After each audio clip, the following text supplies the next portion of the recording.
नमस्कार साथियों, आज मैं आपके लिए लाया हूं प्रतिशत से संबंधित प्रश्नों के बारे में। मैं प्रतिशत के बारे में आप लोगों को ज़्यादा बेसिक नॉलेज के बारे में नहीं बताऊंगा इस वीडियो में। मैं केवल प्रतिशत के बारे में जो क्वेश्चन हमेशा एग्जाम्स में आते हैं या जिनमें संख्याएं बदल करके उन्हीं प्रश्नों को बार बार पूछा जाता है, उन्हीं के बारे में इस वीडियो में आज बताऊंगा। मेरे कई व्यूअर्स का आया कि भाई प्रतिशत के बारे में या कंपटीशन की मैथ के बारे में कुछ वीडियो डाले जाएं, तो आज उसी क्रम में मैं मेरा ये वीडियो प्रतिशत के बारे में डाल रहा हूं। तो साथियों, वीडियो को लाइक, शेयर, सब्सक्राइब करना ना भूलें। तो आइए चर्चा करते हैं आज प्रश्नों पर, जो ज्यादातर एग्जाम्स चाहे वो बैंक हो, रेलवे हो, एसएससी हो या कोई भी कंपटीशन हो, उनमें जो प्रतिशत से संबंधित प्रश्न पूछे जाते हैं उनके बारे में। तो देखिए, ये क्वेश्चन एक दिया हुआ है, दो संख्याएं तीसरी संख्या से क्रम से 20% व 50% बड़ी हैं, तो पहला दूसरे का कितना प्रतिशत है। अब इसे हम अगर लॉन्ग मेथड से करेंगे तो बहुत ज्यादा समय लगेगा और हमारी कैलकुलेशन भी गलत हो सकती है, और हम थोड़े, क्योंकि समय सीमा निश्चित होती है एग्जाम में, तो उसे करने में दिक्कत आएगी। तो उसके लिए शॉर्ट ट्रिक फॉर्मूला क्या है कि तीसरी संख्या मानना 100 है, तो पहली राशि क्या होगी 100 + 100 का x प्रतिशत, मतलब x यहाँ क्या है 20% या 20%। दूसरी राशि क्या होगी 100 + 100 का y प्रतिशत यानी 50%। तो इसके लिए फॉर्मूला क्या है, पहली राशि दूसरे की कितने प्रतिशत है, उसके लिए फॉर्मूला है 100 + x बटे 100 + y × 100। इसको पुटअप करिए तो 120 बटे 150 × 100, तो ये 80% होगी। तो पहली दूसरे का कितने प्रतिशत है 80%। ऐसे ही ये दूसरा क्वेश्चन है, वो है इसी से संबंधित, लेकिन थोड़ा सा चेंज कर दिया गया है। इसमें दो संख्याएं तीसरी संख्या से क्रम से 30% है, 40% छोटी हैं। अब इसमें छोटी दी हुई है, जबकि उस क्वेश्चन में बड़ी के बारे में पूछा गया था। और दूसरा अंतर क्या है, तो दूसरी संख्या पहली संख्या का कितना प्रतिशत है, इस दूसरे क्वेश्चन में दिया गया, उसमें पूछा गया पहला दूसरे का कितना प्रतिशत है, इसमें पूछा गया है दूसरी संख्या पहली संख्या का कितना प्रतिशत है। तो इसमें हमें जो ध्यान रखना है हल करते समय, दो संख्याएं तीसरी संख्या से छोटी होंगी क्योंकि वो छोटी बता रहा है, तथा पहली संख्या की तुलना में दूसरी संख्या का प्रतिशत मान ज्ञात करना है। तो उसके लिए फॉर्मूला क्या है 100 - y बटे 100 - x। y यहाँ पर क्या है 40% और x क्या है यहाँ पर 30% इंटू 100। तो अब इसको सॉल्व करेंगे तो क्या आ जाएगा 100 - 40 100 - 30 × 100। 100 - 40 बटे 100 - 30 × 100।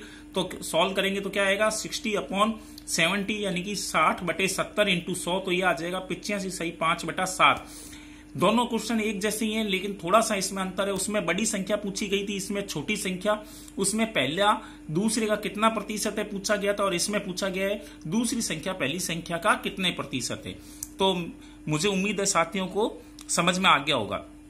अब अगला क्वेश्चन जो एग्जाम्स में ज्यादातर पूछा जाता है प्रतिशत से संबंधित में, तो वो है एक व्यक्ति अपनी आमदनी का 12.5% किस्त देता है तथा शेष का 70% खर्च करने के बाद उसके पास 210 रुपए बच जाते हैं, तो उसके पास प्रारंभ में कितने रुपए थे। अब इसको अगर हम लॉन्ग मेथड से करेंगे तो बहुत बड़ा हो जाएगा ये क्वेश्चन, कि 100 का पहले 12.5% निकालते हैं, फिर जो राशि बचता है शेष उसका 70%, फिर जो संख्या हमारे पास 210 रुपए दिए हुए वो कितने प्रतिशत है, और ऐसे करके इस क्वेश्चन को बहुत ज्यादा बड़ा हो जाएगा।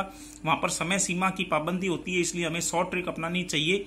तो शॉर्ट ट्रिक क्या है, प्रारंभ में कुल रुपए इक्वल टू क्या करेंगे, यहाँ पर कितने बचे हुए लास्ट में उसके पास 210, तो 210 × 100 बटे 100 माइनस पहले कितना था 12.5%, 100 माइनस 12.5 इंटू 100 - 70। यहाँ पर दो बार ऊपर 100 क्यों दिया है, क्योंकि दो बार यहाँ पर प्रतिशत दिया हुआ है 12.5% और 70%। तो इसको सॉल्व करेंगे तो 210 × 100 अपॉन 87.5 × 30 = 800 रुपीज। तो उसके पास प्रारंभिक कुल कितने रुपए थे 800 रुपए। इसको इस शॉर्ट ट्रिक मेथड से करने पर बहुत ही कम समय में हम ऐसे क्वेश्चनों को हल कर पाते हैं। अब अगला महत्वपूर्ण प्रश्न है, यदि किसी वस्तु के मूल्य में 20% की वृद्धि होती है तो उस वस्तु की खपत कितना प्रतिशत कम की जाए ताकि खर्च न बढ़े।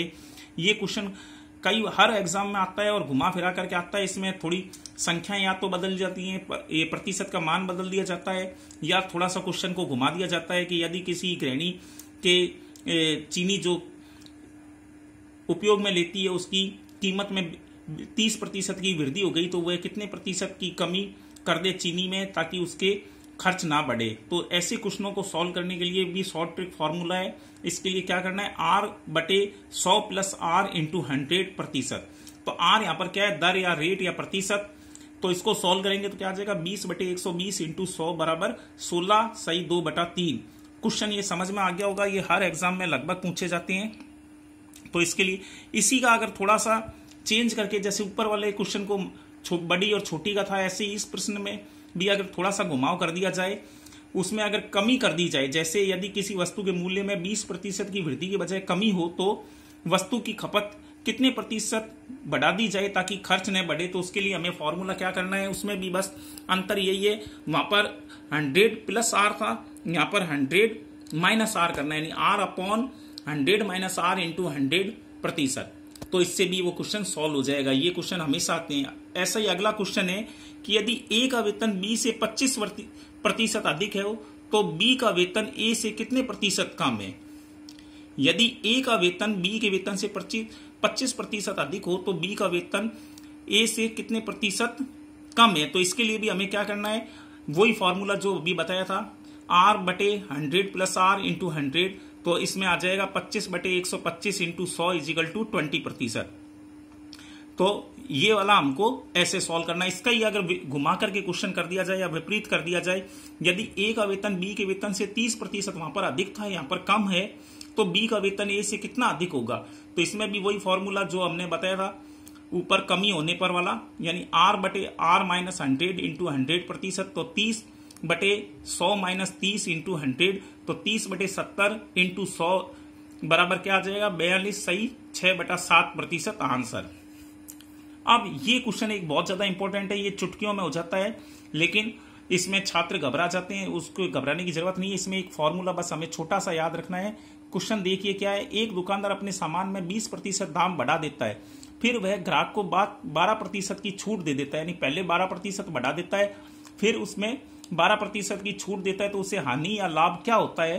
तो इसको सॉल्व करने के लिए इसमें हमेशा अगर समान प्रतिशत हो बढ़ोतरी और घटोतरी का, तो हमें ये फॉर्मूला लगाना। ये ध्यान रखना कि समान प्रतिशत हो वृद्धि में और कमी में। जैसे यहाँ पर 12% और फिर 12% की छूट, यानी दोनों सेम है, तो उसमें ये फॉर्मूला हमें लगाना है x²/100। यहाँ पर x² क्या है, प्रतिशत, यानी कि यहाँ पर 12 का स्क्वायर बटे 100, तो ये कितना हो गया 144, 144/100 यानी 1.44% हानि ही होगी। हमेशा ऐसे क्वेश्चनों में हमेशा हानि ही होती है। इसमें चाहे ऐसे कर दें कि एक साइकिल खरीदी जिसको उसने 10% लाभ में, यानी उसकी 10% कीमत बढ़ा दी और फिर उसे 10% डिस्काउंट देकर के बेच दिया, तो कितने प्रतिशत लाभ या हानि होगी। तो उसमें भी हमें क्या करना है, इसमें हानि ही होगी क्योंकि इसमें प्रतिशत समान है।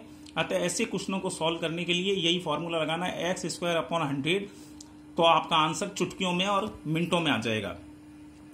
अब अगला क्वेश्चन है, एक श्रमिक का वेतन आरंभ में 10% बढ़ा दिया, फिर बाद में 5% कम कर दिया, तो वेतन में कितना अंतर होगा। तो इसके लिए एक छोटा सा फॉर्मूला है, कुल परिवर्तन बराबर प्रतिशत वृद्धि माइनस प्रतिशत हानि माइनस प्रतिशत वृद्धि इंटू प्रतिशत हानि बटे 100। अब देखिए इसमें 10% बढ़ा दिया, तो 10 माइनस 5 माइनस 10 इंटू 5/100। तो ये कितना हो गया, 10 में से 5 गए तो 5 बचा, और ये कितना हो गया 50/100, तो कितना हो गया ये 1/2, तो कितना बचेगा 5 में से 0.5 माइनस करा तो क्या आ गया 4.5% की वृद्धि होगी। ऐसा ही अगला क्वेश्चन, इसका घुमा करके या विपरीत कर दिया जाए तो एक दुकानदार पहले वस्तु का 20% कीमत घटा देता है मूल्य, फिर 10% बढ़ा देता है, तो कुल प्रभाव क्या होगा। इसमें भी वही है कि प्रतिशत प्रभाव बराबर प्रतिशत वृद्धि माइनस प्रतिशत कमी माइनस प्रतिशत वृद्धि इंटू प्रतिशत कमी बटे 100। तो अब इसमें देखिए, इसमें हमें 10 माइनस 20 माइनस 10 इंटू 20/100, तो कितना बचा 20 में से 10 गए तो माइनस का 10 बचा, और 200/100 तो कितना हो गया 2, तो माइनस 10 और माइनस 2 बराबर माइनस 12% की हानि होगी। तो ऐसे क्वेश्चन ये लगभग हर एग्जाम में यही क्वेश्चन आते हैं किसी भी कंपटीशन में, तो इनको हम शॉर्ट ट्रिक विधि के द्वारा आसानी से सॉल्व कर सकते हैं और हमें कंफ्यूजन भी नहीं होगा, और हम इन क्वेश्चनों को आराम से प्रतिशत के क्वेश्चनों को हम सॉल्व कर सकते हैं। अगर आप लोगों को यह वीडियो पसंद आया तो प्लीज एक बार फिर कहना चाहूंगा, लाइक, सब्सक्राइब और शेयर करना ना भूलें। धन्यवाद।